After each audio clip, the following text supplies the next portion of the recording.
जिंदगी जीना आसान नहीं होता, संघर्ष किए बिना कोई महान नहीं होता।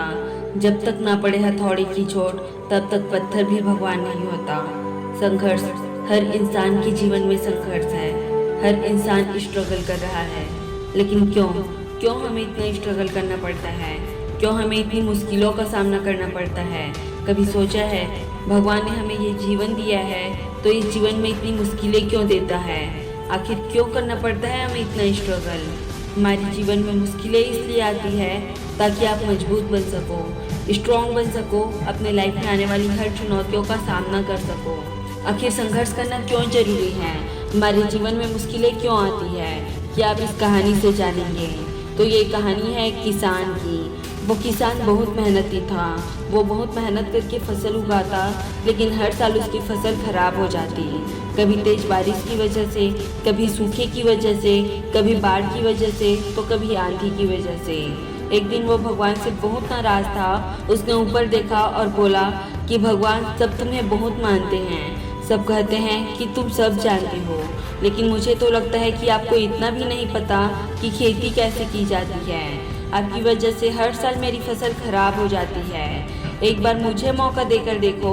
अगर आप मेरे हाथों में ये शक्ति दे दे कि मैं जैसा चाहूँ वैसा मौसम कर सकूँ, फिर देखना मैं अन्न के भंडार लगा दूंगा। भगवान उसकी तीखी बातें सुनकर प्रकट हुए और बोले कि ठीक है, मैं तुम्हें ये शक्ति देता हूँ कि तुम जैसा चाहो वैसा मौसम कर सकते हो। मैं इसमें कोई दखल नहीं दूंगा। किसान बहुत खुश हुआ। उसने अपने खेतों में गेहूं की फसल उगाई। पौधों को जब धूप की ज़रूरत होती तब धूप होता, जब पानी की ज़रूरत होती तब बारिश होती। उसने आंधी, तूफान, बाढ़ आने ही नहीं दिया।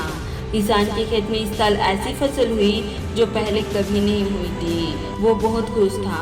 कुछ दिन गुजरे, फसल कटने को तैयार हो गई। किसान उत्सुकता से फसल काटने गया, लेकिन जैसे ही उसका ध्यान गेहूं की बालियों पर गया, उसका होश उड़ गया। एक भी बाली के अंदर गेहूं का एक भी दाना नहीं था। उसने भगवान से कहा कि भगवान, ये क्या हो गया? भगवान ने कहा, बेटा, ये तो होना ही था। तुमने पौधों को संघर्ष करने का मौका ही नहीं दिया। तेज धूप, वर्षा, आंधी जैसी चुनौतियां फसल को मजबूत बनाती है, और संघर्ष करने से जिस शक्ति और ऊर्जा का संचार उनमें होता है, वही अंततः अन्न के रूप में उनकी बालियों में संग्रहित होता है। लेकिन तुमने पौधों को संघर्ष करने का मौका ही नहीं दिया, इसलिए सारे पौधे खोखले रह गए। दोस्तों, हमारे जीवन में भी परेशानियां, चुनौतियां, तकलीफ़ें हमें मजबूत बनाने आती है। अगर ये मुश्किलें हमारे जीवन में नहीं रहेंगी तो हम भी गेहूं की बालियों की तरह खोखले रह जाएंगे। विपरीत परिस्थितियां, चुनौतियां, परेशानियां हमें और भी ज़्यादा निखारती है। अगर ज़िंदगी में परेशानियां आए तो घबराना मत, बल्कि उनका डट कर सामना करना, क्योंकि कहते हैं जितना बड़ा संघर्ष होगा उतनी ही शानदार आपकी जीत होगी। अगर आपको बहुत ज़्यादा संघर्ष करना पड़ रहा है तो खुश हो जाओ, क्योंकि बहुत बड़ी सफलता आपका इंतजार कर रही है। तो करते रहो संघर्ष, क्योंकि मुश्किलों की इतनी औकात नहीं कि आपका रास्ता रोक सकें।